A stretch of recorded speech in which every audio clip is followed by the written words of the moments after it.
खोजो खोजो खोजो खोजो खोजो खोजो bangla. And the next session is one of that. We'll be going to trace a path, a journey of folk music with none other than Ila Arun. Ila Arun, ladies and gentlemen, is an internationally acclaimed theatre, film, television actress and singer. She's a versatile and backed by 40 years of experience in theatre. Well, Ila Arun needs no introduction to a discerning Indian audience. In conversation with her would be Shinjini Kulkarni. She is a Kathak dancer, a history honours from Premier Arts College of India, St. Stephen's, Delhi University. While excelling in her studies, she has also continued with her training in dance with utmost dedication and sincerity. She's the granddaughter of Kathak maestro Pandit Birju Maharaj. This conversation has been presented by the Prabha Khaitan Foundation and none other than but a part of Arts, a Culture Fest, specially partnered by Shalimar's Chef Spices, tea partnered by Goodrick Tea and promoted by Z. Ladies and gentlemen, over to Ila Arun and Shinjini Kulkarni talking about the culture, history, civilization and heritage of folk music in Amchi, India.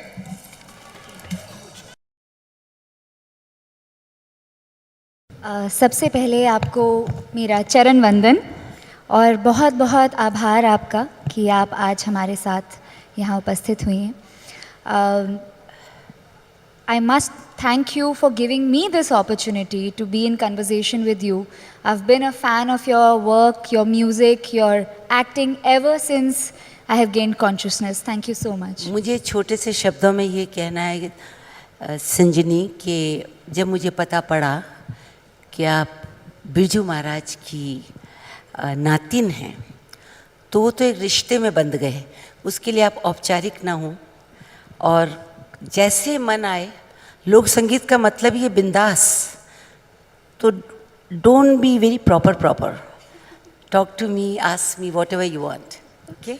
बिल्कुल बिल्कुल. और आप ही के अंदाज़ को follow करते हुए हम आज की ये कन्वर्सेशन आगे बढ़ाते हैं.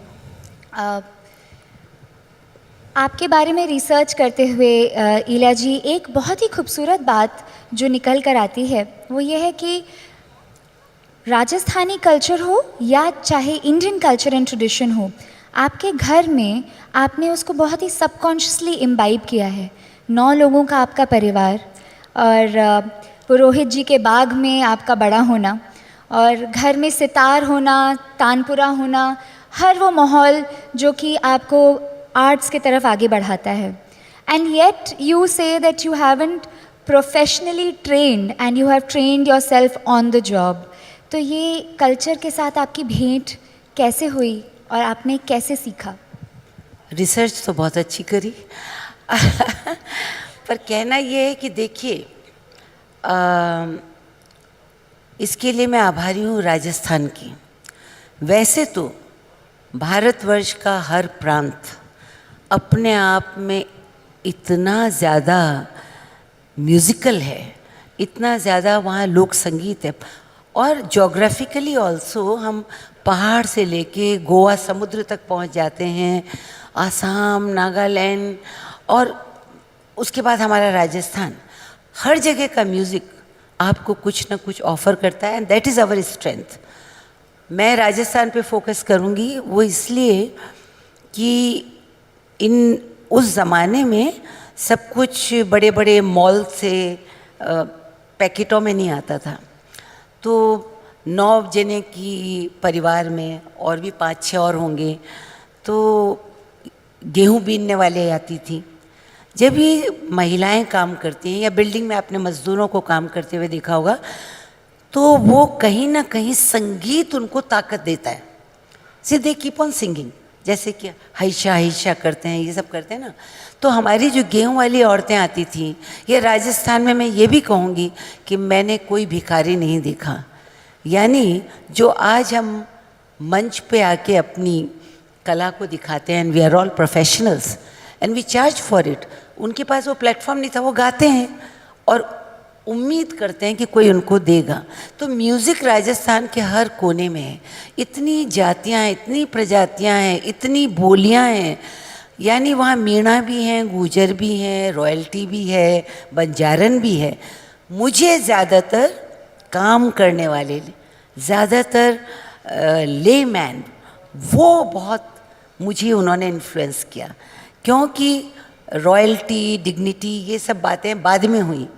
पर ये जो लोग हैं, जितना बैरन है राजस्थान, जितना आपको रेगिस्तान लगता है उतना रंगीला है, उतना वो उनकी पोशाकें देखिए, जैसे लोग मुझसे पूछते हैं, तो जो to kill that loneliness they are wearing those ghagras and chudas and वो उनकी वेल एंड डिग्निटी, ये सब मैंने उनसे सीखा है। तो जब वो गेहूं वाले आती थी, वो गाती थी, मेरे कानों में पड़ जाता था। तो ईश्वर अगर आपको कान दे और रिस्पेक्ट दे इन म्यूजिशियंस के लिए, तो आप ट्रेंड हो जाते हैं। क्या बात है, कितना खूबसूरत तरीका है जिस तरह से आपने हमें समझाया भी ये। मैं आपका ध्यान ले जाना चाहती हूँ आपके पहले एल्बम के तरफ, द म्यूजिकल सैंडस्टॉर्म, एंड उसके बाद subsequently you went on to give so many more CDs and albums, Banjaran, Chhappan Chhuri, कितने ही जो बेस्ट सेलर सॉन्ग्स हुए। पर एक बैरियर था उस समय भी कि इनको मास अपील के लिए किस तरह से थोड़ा बदला जाए, because up until then traditional music और folk music was seen as very earthy, very rustic. तो उस लैंग्वेज बैरियर को, उसकी प्रेजेंटेशन को आपने कैसे बदला? Good question. हुआ ये कि जब म्यूजिकल सैंडस्टॉर्म किया था, I was offered from Rajasthan tourism, palace on wheels पहली ट्रेन निकली थी, तो उन्होंने कहा कि कोई आप राजस्थान के संगीत पे आप बनाइए, और I wanted to be different, I am a theatre person, और मेरा म्यूज़िक जो है वो ऑब्जर्वेशन का, इनोवेशन का, इस तरीके का संगीत, तो लोगों को सुन सुन के, देख के, the whole culture should come. तो मैंने एक रात के लिए मैं दिल्ली आई, रिकॉर्डिंग किसको कहते हैं मुझे पता नहीं, एक ही रात में 6 घंटे में बैठ करके, 1-2 लंगे भी आए मेरे साथ, और ढोलक वोलक बजी और हमने गा दिया, और 8-10 गाने हो गए बंजारन के, which was the most successful, specially in Bengal. People loved me for that Banjaran. But जो म्यूजिकल सैंडस्टॉर्म था वो टूरिज्म के लिए था, और अपना टॉपिक है कि how the folk music influences the creativity. My brother Prasoon Pandey, जो कि बहुत बड़े एडवर्टाइजिंग के फिल्म डायरेक्टर, प्रोड्यूसर हैं, उस समय बच्चे ही थे।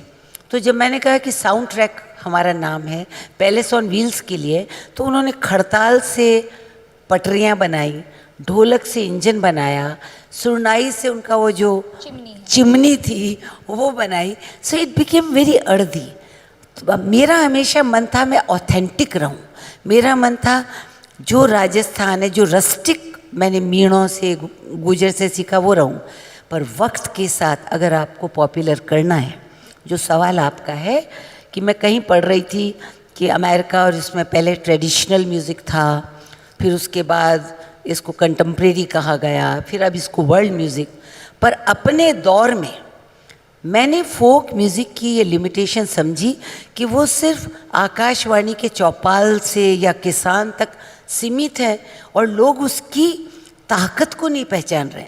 सो how to reach to younger generation, उसके लिए शब्दों का सरलीकरण है ना, वो भाषा रहे, लटका रहे, अंदाज यही लगे कि ये राजस्थान का है, सिमलीज वही हो, मेटाफर्स वही हो, पर बात समझ में आए। वो बात मैंने फिर छप्पन छुरी से बंजारन तक आई वॉज वेरी ऑथेंटिक। फिर भी लोग ये नहीं पहचान सकते हैं कि ओरिजिनल कौन सा है और इला अरुण का लिखा हुआ लोक संगीत कौन सा है। कहीं मैं विकिपीडिया या कहीं भी इसमें पढ़ रही थी कि पुराने ज़माने में फोक उसको कहते थे जो ओरल होता था, जो हस्तांतरित होता था, जिसके लेखक की कोई पहचान नहीं होती थी। I don't agree. लोक संगीत आज भी लिखा जा सकता है।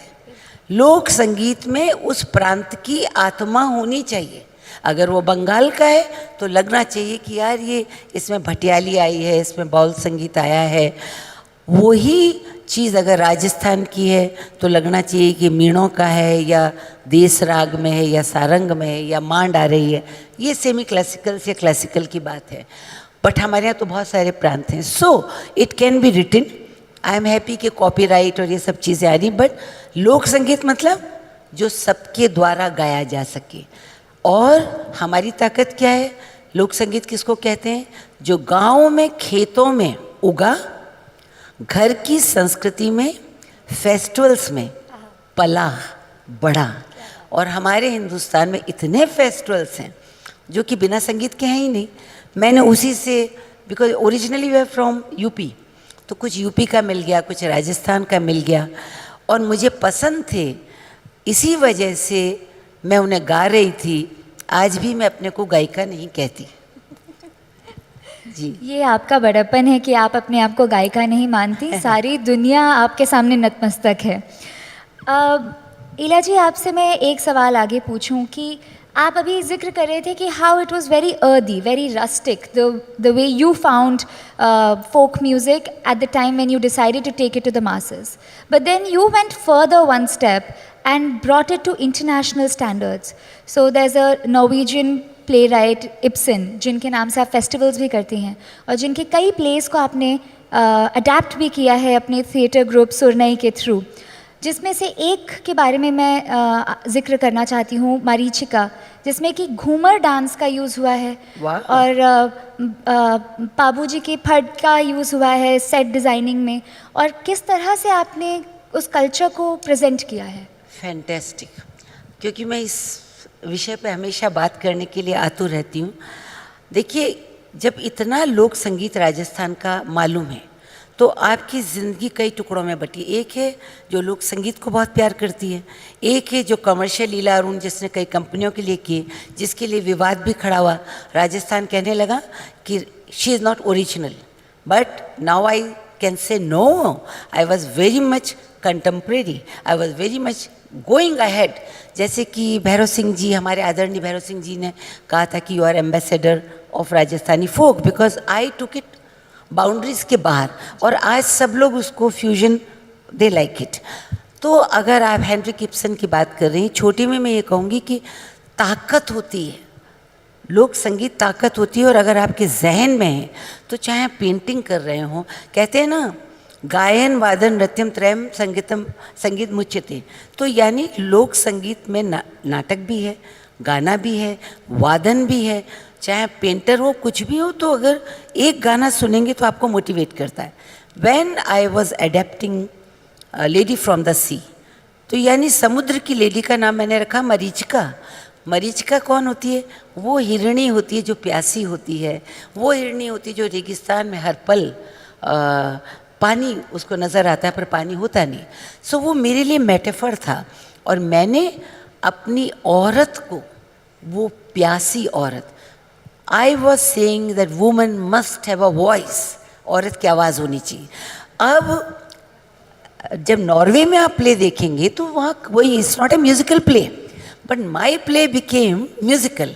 जैसे कि आपने घूमर की बात कही, अब ये जो लेडी है, जब इसको तड़प होती है, जब ये बेचैन होती है, जब अपनी बात कह नहीं पाती है, तो वो जाके स्विमिंग करने लगती है। स्टेज पे कैसे दिखाएंगे? आई हैड अ फॉर्म, जिसको कहते हैं ghoomar, you are a dancer your self.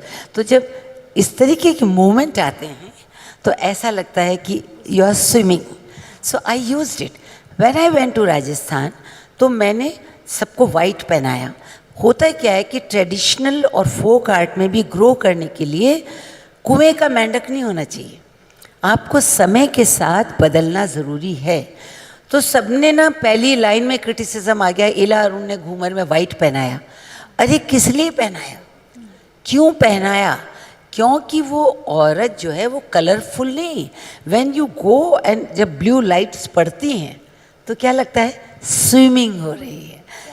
Now you will talking about Pabuji की पढ़।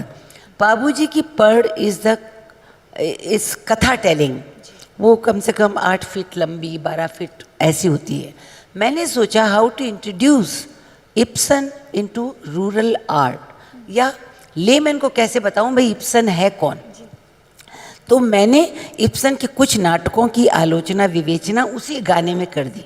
आई will sing it for you. कि वो जो पढ़ है वो लाती है, उसको मैंने घोस्ट की तरह कर दिया। तो वो अपनी ट्रेडिशनल कहानी सुनाना चाहता है। और भोपी क्या कहती है, भोपी उसको कहते हैं बोपा भोपी, the narrators, you must be knowing. तो वो भोपी कहती है आज मैं कुछ और कहानी सुनाऊंगी। वो कहती है इम्पॉसिबल, एंड शी सेज मैं घूंघट उठा के कहानी सुनाऊंगी। वो कहते तेरे थारो दिमाग खराब हो गया कहीं, हाँ क्यों, मतलब दिमाग खराब हो गया, तू भोपी है, तेरा घूंघट होगा। शी सेज नहीं, I am going to talk about women's voice. उसी में ऐसे कर दिया था। आई एम सॉरी कि ये इतने कोविड के टेस्ट हुए ना, तो वो नाक में जो डाला गया मेरा गला पला गया। तो वो ऐसे था, इब्सन जी की पढ़ने खोल, मीठा मीठा बोल, काहीं लिखो बाँचो जी। इसमें क्या लिखा है तुम बताओ। अजी उदयपुर में रहती थी एक लुगाई नोरा, ना नोरा इज द कैरेक्टर जो हमारे यहाँ राम पे। उदयपुर में रहती थी एक लुगाई नोरा, बिंदु को नाम रू, बिंदु को सरपंच जी नाम बुरामल छोरा, ठाट बाट से रहती थी तीन उनका टाबर, मन ही मन घुटती रहती थी बींद ने न खबर। That's how you keep on going and you say who was Nora, who was her husband। Sarpanch मतलब लॉयर, वो मन में घुटती थी। फिर बंधन की गांठें खोल, घर गृहस्थी ने छोड़, कटे गई बोलो जी राय बसन जी की पढ़ने खोल, मीठा मीठा बोल, कहीं लिखो बाँचो जी। ये this was the thing. So beautiful. So I am just saying कि आपकी किसी भी क्रिएटिविटी में, जब मैंने छप्पन छुरी करे उसके वो गाने जो आपकी दर्शकों में से भी, और जब मैं एयरपोर्ट में भी जाती हूँ, और आपने भी कहा कि 2 साल में आपने डांस में पार्टिसिपेट किया। So my songs that time what I did कि राजस्थानी संगीत में उस समय सिर्फ एक स्थाई को ही रिपीट करते रहते थे। भाई मौज मस्ती से गाते थे। मैंने उसमें फिर अंतरे लिखे, मैंने उसको थोड़ा सिंप्लीफाई किया। जैसे कि आपको रेशम का रुमाल बहुत पसंद आया, One of my favorite songs. तो डांस कैसे किया था ये तो बताओ। ये मैं सभी के साथ शेयर करना चाहूँगी कि पहली बार मुझे स्कूल में बोला गया फैंसी ड्रेस कंपटीशन में पार्ट लेना है, तो my mother made me Ila Arun and dressed me up like Ila Arun and made me dance to her song मेरा 80 कली का lehenga. Oh, you dance on that. and the other one was मेरे रेशम का रुमाल गले में डाल के। और आज it's like coming a full circle from being Ila Arun to being with Ila Arun. So beautiful this is. I tell you, sometimes women actually they don't want to tell their age, पर मुझे कई बार अच्छा लगता है जब लोग आते हैं तो वो कहते हैं हम 3 जनरेशन से आपके गाने गा रहे हैं। अब भैया मैं सोचती हूँ मारी गई, मतलब उम्र का तो खुलासा हुआ, बट कोई बात नहीं। I feel good because these are the songs written composed by me. इससे बढ़ के कि अगर आपको 80 कली का लहंगा पसंद आया, अगर आपको रेशम का रुमाल पसंद आया, अगर आपको बिछुड़ा, तो मैं गाने कैसे लिखती थी कि मैं अपने कल्चर को याद करती थी। जैसे बिछुड़ा का अगर आप वीडियो देखेंगे तो काफ़ी बोल्ड है, उसमें मलाइका है और उसके सारे, वो एक टैटू करने वाले को देखती है and actually she has gone on her honeymoon to Rajasthan, पर वो टैटू से ऐसी इंट्रिग्ड होती है, ऐसा उसको रात भर फिर ये जो टैटू करता है उसी के सपने आते हैं and that is her honeymoon night. तो वो MTV से पहली बार लोक संगीत रिले हुआ हांगकांग से, ये मेरा अचीवमेंट है ना। और अब देखिए हमारे यहाँ कम्युनिटीज़ लंगास की भी हैं, कम्युनिटी मांगणियार भी हैं, व्हाट यू से कालबेलियाज हैं। तो ये लोग जो हैं ये एक परिष्कृत कम्युनिटी हैं, पर मैं किसी लंगे की तो बच्ची नहीं हूँ, ना ही मांगणियार की बच्ची हूँ, मैं एक अर्बन फैमिली से हूँ। और आज जब मैं शो करती हूँ तो मैं इन लोगों से इतनी प्रभावित हूँ कि आपको ये नहीं पता पड़ेगा उन्होंने मेरा सीखा कि मैंने उनका सीखा, और हम लोगों ने कोई 200 शो करे हैं ऑल ओवर द वर्ल्ड.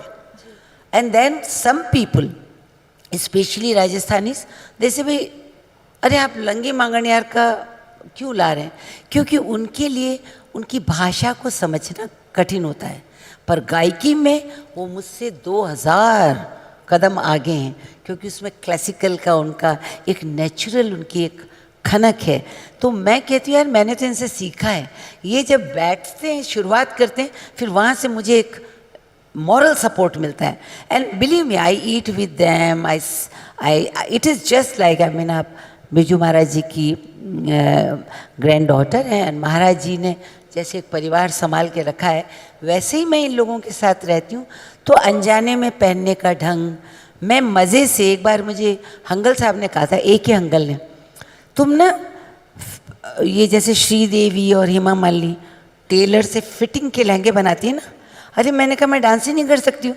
मुझे जब तक वो राजस्थान की चक्री वाली का वो 80 कली का अगर मैं लहंगा कहूँ, वो फिर स्टेज पे घूमना चाहिए, और मुझे उसका वेट जो है उससे मुझे लगेगा कि मैं गांव की औरत हूँ. And since I was always interested, I must tell you one story, how unfortunate I was कि आपके नाना जी हमारे घर आए थे पुरोही जी के बाग में, वही पुरोही जी का बाग, और उन्होंने बहुत खूबसूरत गज़ल गाई थी, भूले से अगर एक भूल हुई हम उनकी तमन्ना कर बैठे. ये मैंने सीख भी लिया, मैं काफ़ी गाती थी, और मुझे पता नहीं था कि मैं इतने बड़े बड़े बड़े बड़े उस्ताद जी के सामने बैठी हूँ. मैंने लेके डग्गा बजाना चालू करा. So he told my mother, can I take her to Kathak Kala Kendra. तो आज अगर होता तो उल्टा होता, फिर मैं आपसे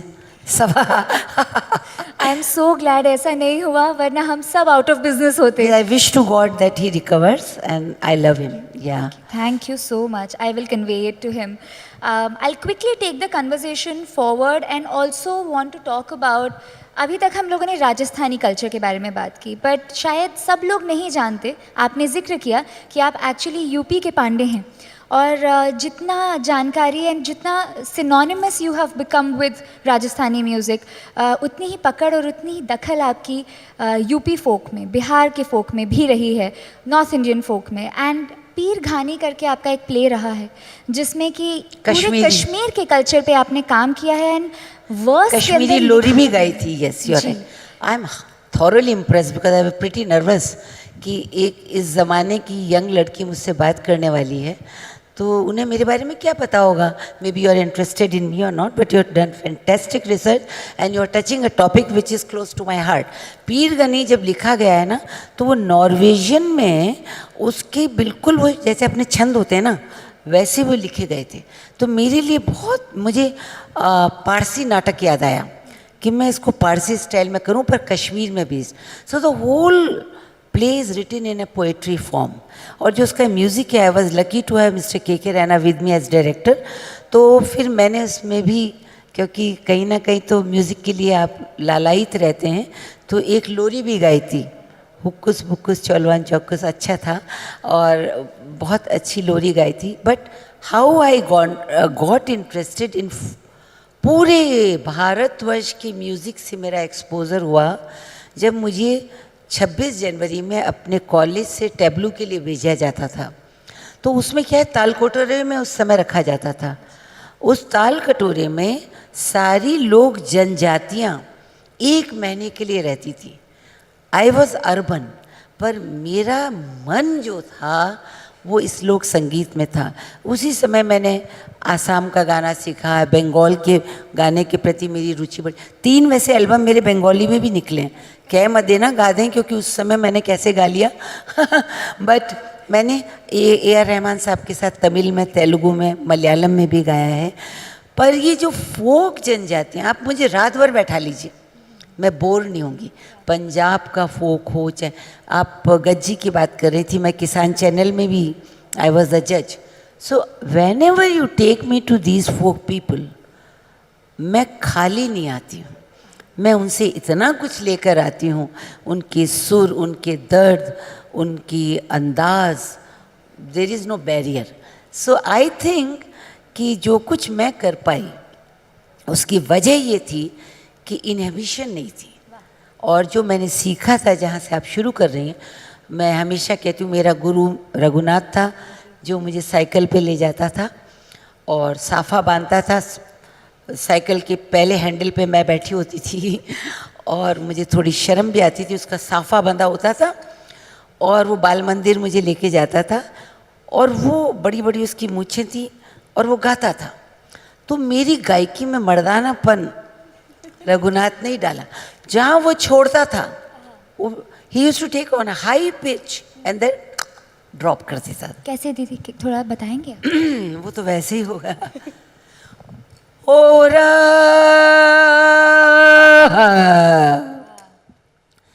रे छोटी सी लुगाई थारो देवर लागू छू, रे थारो मुंडो तो दिखा दे, मुगलर बाजू छू, दादा भाई लेर बाजू छू। फिर साइकिल चलती रहती थी, चलती रहती। अरे ओ रा तनक चढ़ारी कांचली न काक माले गो, रजीजो गयो बड़ो मेला में, हम्बे बीजनी ले गो, रा दादा भाई बीजनी ले गो। फिर मैं घर आती थी, फिर मम्मी से कहती थी कल इसके साथ नहीं जाऊंगी, सड़क वाले मुझे देखते हैं।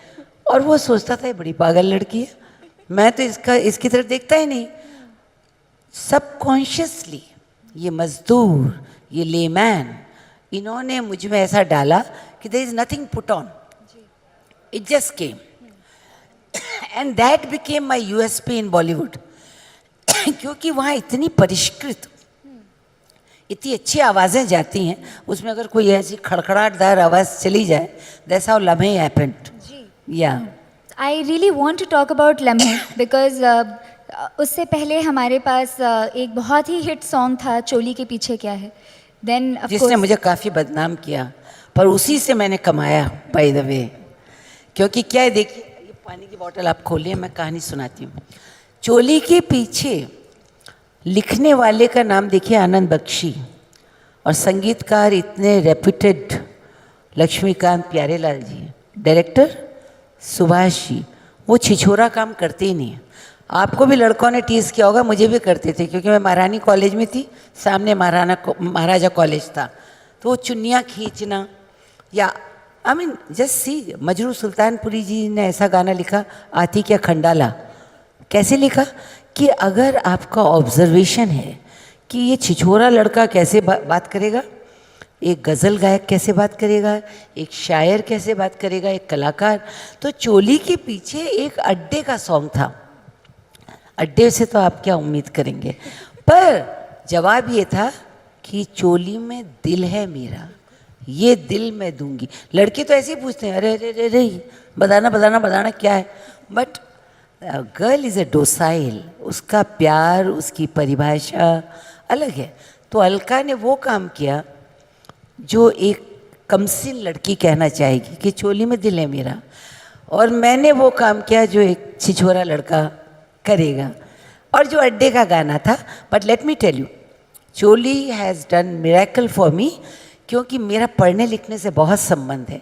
मैंने 10 प्ले अडेप्ट किए हैं, और उम्र के साथ फिर आप मुझसे उम्मीद भी ना करें कि मैं अभी भी गाती रहूँगी, बजाती रहूँगी।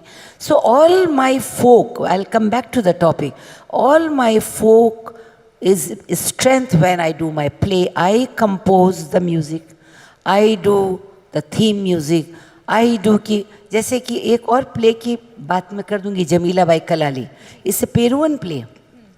तो इसका नाम ओरिजिनल था ला चुंगा, और काफ़ी बोल्ड भी था। लेस्बी, उस पे लेस्बियनिज्म पे बात थी, गे पे बात थी, ऐसी ऐसी प्रवृत्तियाँ जो हम अपने ड्रीम में नहीं सोच सकते थे उस वक़्त।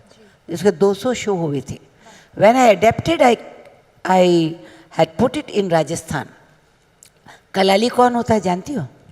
मेरा अगला सवाल यहीं पे उसी के बारे में था, पर आप प्लीज़ हमें बताएं। अच्छा, तो कलाली जो होती हैं वो जैसे साकी होती है। आप साकी ज़्यादा, क्योंकि वो जब अपने यूपी की तरफ जाते हैं तो हम जब कथक वथक उसमें लाते हैं तो उसमें ये बात होती है, कलालीज आर द विमेन जो कि कल्लाल होते हैं, जो शराब बनाते हैं। कलाली होती है जो जो सर्व करती हैं। सर्व करती हैं। तो मैंने सोचा क्यों ना मैं इसको, फिर राजस्थान याद आया और उसमें यह है कि बीकानेर पे क्यों ना मैं इसको डालूं। और अल्लाह जलाई भाई जो हमारी पद्मश्री थी, शायद पद्म भूषण भी थी, अवार्ड्स पे नहीं जाइए, हमारे राजस्थान का एक रत्न थी, हम उनको नानी जी कहते थे। तो वो दरबार में गाती थी, तो उन्होंने कलाली बहुत अच्छी अच्छी गाई हैं। तो मुझे याद आया कि चलो इसका नाम रखते हैं जमीला बाई कलाली, और उसी से हमारा थीम म्यूज़िक बना। भर लाए कलाली दारू दाखा री लाए, पीवण वालो लाखारो भर लाए कलाली दारू दाखारी लाए। उससे होता है रे दारू भटके मेड़ते तो नली भरी अजमेर, जो जो दारू पीवते त्यों त्यों आयो ठेर, अजी पीवण वालो लाखारो भर लाए कलाली दारू। और जब लेस्बियन का सीन आया तो लेस्बियन को कैसे कहा जाए, तो मैंने मूमल गाई, वो बहुत अच्छी है, जिसमें कि अल्लाह जलाई बाई ने कहा है कि तुम्हारी आँखें आम की फाँक हैं, तुम्हारी छोटी जो है वो सापन की जैसी डोलती है। एवरीथिंग वॉज कन्वेड, भाव कथक में जो है। तो मैं कलाली थी, मैंने वो गाया। As I am saying that the throat is not good today, मैंने गाया और राजेश्वरी सचदेव उसके जो रिएक्शंस थे उसमें ही ये कन्वे हो गया, देयर इज समथिंग, प्रेम है। But the play is all about the women empowerment. औरत को गलत समझा जाता है, इन दोनों के बीच में ऐसा कुछ था ही नहीं। चार जो पीने वाले आते थे ना, वो हमेशा ये सोचते थे कि उस रात क्या हुआ होगा। तो इस नाटक में भी मैंने 5-6 गाने डाले।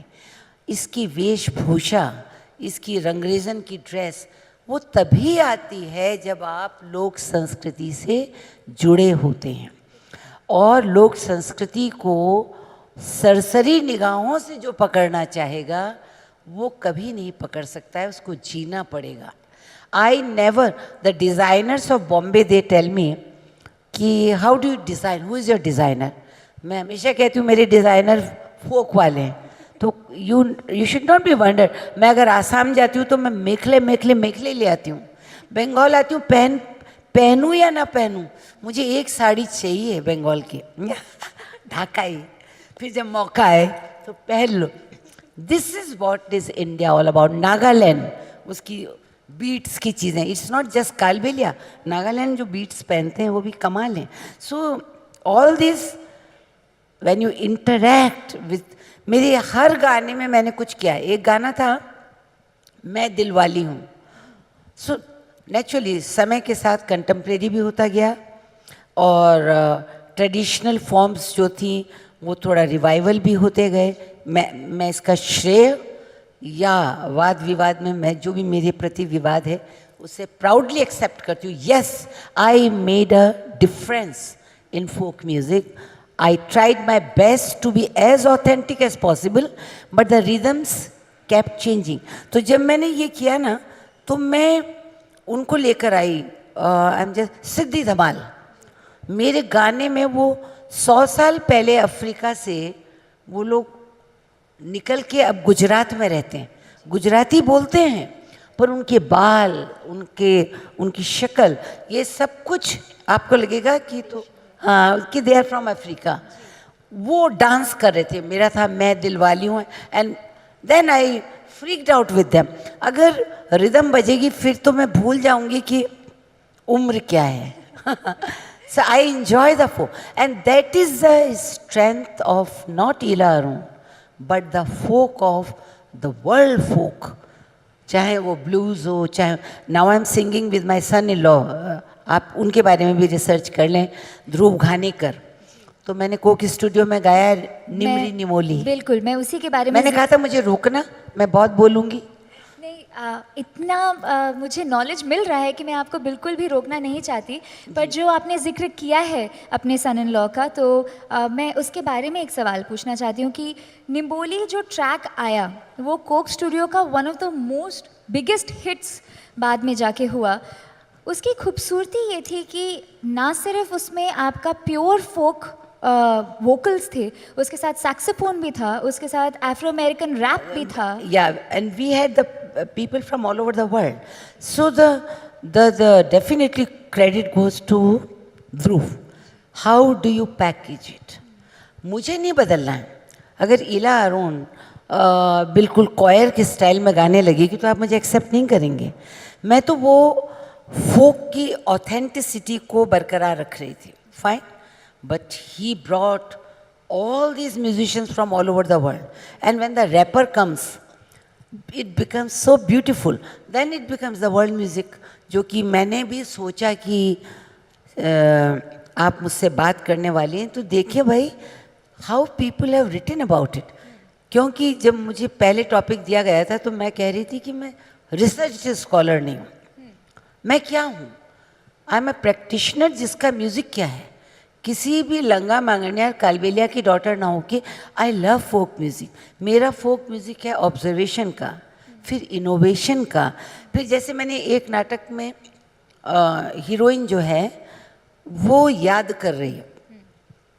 अब याद कर रही है तो मैंने जो मेटाफर किया वो ये है कि छाछ बिलों थारी ओलियो आए. मतलब मुझे तेरी याद आती है. ओलियो शब्द राजस्थानी. ओलियो बिलों मारो दिल घबरावे. जब ओलियो मतलब याद को बिलोती हूँ तो मेरा दिल घबराने लगता है. बैठी आंगणे घणो तावड़ो गहूँ चुगू रोती रहूँ. तावड़ा राजस्थान का है धूप. बैठी आंगणे गहूँ चुगू एवरीथिंग. जब मैं लोक संगीत की बात करती हूँ तो भाषा पे मेरा ध्यान होना चाहिए कि वो कौन से मेटाफर यूज़ करेंगे. उसके बाद मैं कहती हूँ कि मैं इतनी भूखी हूँ कि मैं पूरे चुग्गे को खा लेना चाहती हूँ. इतना व्हाट कि मैं सारे वो बीते हुए दिनों को जो औरत की ज़िंदगी से निकल जाते हैं और वो भी राजस्थान की, जिससे कभी नहीं पूछा जाएगा कि तुम्हारा पास्ट क्या है. जो लेडी फ्रॉम द सी में lady this is Ibsen's thought that the women must have a right to choose. भाई उसको इतनी तो आज़ादी दो कि वो चुन सके. उसको मैंने राजस्थान में ले आया कि वो कहती मैं कांच री गुड़िया को ना जो था मैंने वटे महल में जा रख सको. सो भाषा के प्रति मोह. आई नो कि रॉयल्टी में क्या बोला जाएगा, सीकर में क्या बोला जाएगा. मे बी मेरी भाषा वो नहीं है, पर मुझे पता है कि मैं जब बोलने जाऊंगी तो मैं वो सीख लूँगी. मेरी भाषा झाड़शाही है जो मैंने रघुनाथ से सीखी या गेहूँ बीनने वाली. बट मुझे बहुत अच्छी जोधपुरी आती है because I was born in Jodhpur. सो कहने का मकसद ये है कि जो आप कह रही हैं कि how does folk music influence you in your creativity. Any folk music if you love, if you are painter, जिस तरह से आज मैं इस मंच को सजा हुआ देख रही हूँ, हर जगह फोक ही तो है. दुर्गा पे कितने फोक के गाने हैं, वहाँ पे मैं आपको अल्पना देख रही हूँ, वहाँ में मतलब this is all traditions. I feel very bad कि आज के बच्चे वो उनके लिए कुछ भी नहीं रहेगा. वो ऐसे पता नहीं क्या निकलेंगे. मुझे ऐसा लगता है कि आज के हमारे इस बातचीत के बाद एक बहुत बड़ा रेवोल्यूशन आने वाला है. Just like you brought it once many decades back when you put 40 Rajasthani folk artists together on one stage. Musical sandstorm. And when Jennifer told me I went to Prithvi Theatre. मैंने कहा ma'am मैं programme करना चाहती हूँ। उन्होंने कहा कुछ अलग हटके करोगी ना तब डेट मिलेगी। वहाँ डेट मिलनी बड़ी मुश्किल है बहुत ही मुश्किल से मिलती है। अब मुझे मिली है सितंबर में, मतलब 2 साल कुणाल ने वेट कराया। तो जेनिफर की वजह से सुनाई पैदा हुई। तो मैंने कहा मैम मैं अपना म्यूज़िक करूँगी। She was shocked. 40 चले गए। उसमें कर्णा भील भी था जिसकी मूछें जो 12-12 फीट की थी, गिनीज वर्ल्ड रिकॉर्ड में था। पृथ्वी तो घबरा गया। और उसी दिन म्यूजिकल सैंडस्टॉर्म नाम था। 11 जून की बात है। खूब बारिश हुई, बत्ती चली गई। तो मैंने जेनिफर से कहा मैम बत्ती चली गई। So what she told me, I thought Ela, you are going to perform folk music, and in villages, I know that they don't have lights. How about doing it? हमने मोमबत्ती जलाई, हमने किया। और वो म्यूजिशियंस तो हमारे ऐसे हैं, पृथ्वी तो 200 जने का है। हमारे फोक सिंगर्स तो भगवान, मैं उनको इतना मुझे नाज है, वो गाएं तो हज़ारों मील उनकी दूर उनकी आवाज़ जाती है। So that's how I started my group musical sandstorm. और वो अभी भी मैं कभी शो करती हूँ तो मैं बार बार वही नाम रख देना चाहती हूँ, इधर रंग और रिदम। और I must tell you, Luna you must be knowing ji. तो वो भी बिरजू महाराज जी की शिष्या हैं। तो फ्यूजन कैसे हो जाता है, तो मैंने एक गाना है रॉयल्टी का, उमराव थारी मजलिस प्यारी लागे, तो वो मैंने फोक में गाया। अब क्योंकि रॉयल्टी का है उसमें स्कोप था, लूना ने बाकायदा वो जो इंटरल्यूड है उसमें उसने तोड़े बोल के जो उन लोगों ने कथक को लाया, तो वो मजलिस, वो महफिल जो थी वो इतनी ज़्यादा ताकतवर हो गई। Because folk gives you that space that you can create the way you want, whether it is Kathak. और कथक का भी ओरिजिन ले लो, क्लासिकल का भी ओरिजिन ले लो। अच्छा होता है कि महाराज साहब के साथ बैठ के मैं बात करती, हाउ गुड इज़। तो जब बोलते हैं उनकी वो ठुमरी, उनका वो यूपी के फोक के प्रति लगाव, तो वो सब चीज़ें जब होंगी तो फोक अपने आप आपको जगह देगा कि आप अपनी क्रिएटिविटी को क्रियान्वित करें। क्या बात है, क्या बात है। I know the time is up, but I am going to take the leave of one parting question with Ila ji to sum up our conversation today. Ila ji, I have seen a trend lately where folk music, जिस तरह से आप इसको लेकर आए थे films में, we didn't get much time today to talk about it, but folk music these days in the films, उसमें उसका मूड तो नहीं रहता पर उसकी हुक लाइन ज़रूर रह जाती है, फ्लेवर और ऑथेंटिसिटी कहीं खो जाती है। What would you like to tell music practitioners, composers in today's time who are working with folk music but are not able to keep the authenticity as it is? Yeah, they should not use folk as a tool, है ना। उसमें क्या गड़बड़ हो जाती है कि आपने ले भी लिया और आत्मा को जिया नहीं। तो फोक की तलाश तो फिल्म वालों को बहुत रहती है, पर there are some people who are, I was very close to Kalyan ji भाई, उन्होंने गुजरात की म्यूज़िक को बहुत अच्छी तरह से लाया था। नौशाद साहब ने यूपी के म्यूज़िक को बहुत अच्छी तरह से लाया, प्योरिटी को बरकरार रखा था। बट सम ऑफ देम वो सोचते हैं कि सिर्फ they are all my family, तो मैं किसी पे उंगली नहीं उठा रही हूँ। तो हर चीज़ को फोक नहीं कह सकते आप, फोक की भी अपनी सीमाएं होती है। फोक में जितना फोक में डबल मीनिंग है, जब चोली आया था मैंने सबको बताया था, देवर देवरानी का रिश्ता, जीजा साली का रिश्ता, भाभी देवर का, ये जो चीज़ें हैं वो सब आपको फोक देता है। But you have to use it very discreetly. और जब यूज़ करें, जैसे संजय लीला भंसाली फोक को एनहेंस करते हैं। घूमर को लेके राजस्थान में मतलब हर बात में चौंकना नहीं चाहिए। आई मस्ट से कि मैं उसी अदब कायदे वाली घूमर से बड़ी हुई हूँ, पर आज की हर शादी में संजय लीला भंसाली का घूमर किया जा रहा है, क्योंकि he provided that rhythm, that beat. Before you end it, I will not disappoint. जब मैं एयरपोर्ट पे जाती हूँ, जब मैं यहाँ एयरपोर्ट में उतरी, जब आप मिली और भी लोग मिले, अगर वो बार बार मुझे रेशम का रुमाल और अस्सी कली कहते हैं और जो आप मुझे बैक स्टेज पे कह रही थी, तो जाहिर है यहाँ ना तो मेरे पास सुर है, ना तबला है, ना कुछ है। मैं आपको 4 लाइनें गा देती हूँ, फिर कभी आएंगे ग्रुप के साथ आएंगे तो परफॉर्म करेंगे। पर ये गाना मेरा लिखा हुआ है, मेरा कंपोज किया है। आज जब लोग जाते हैं तो कालबेलियों से कहते हैं भाई वो गाना सुनाओ, बिकॉज दे हैव ओनली है ना, तो उनको भी अपना रिपटवा बढ़ाना है।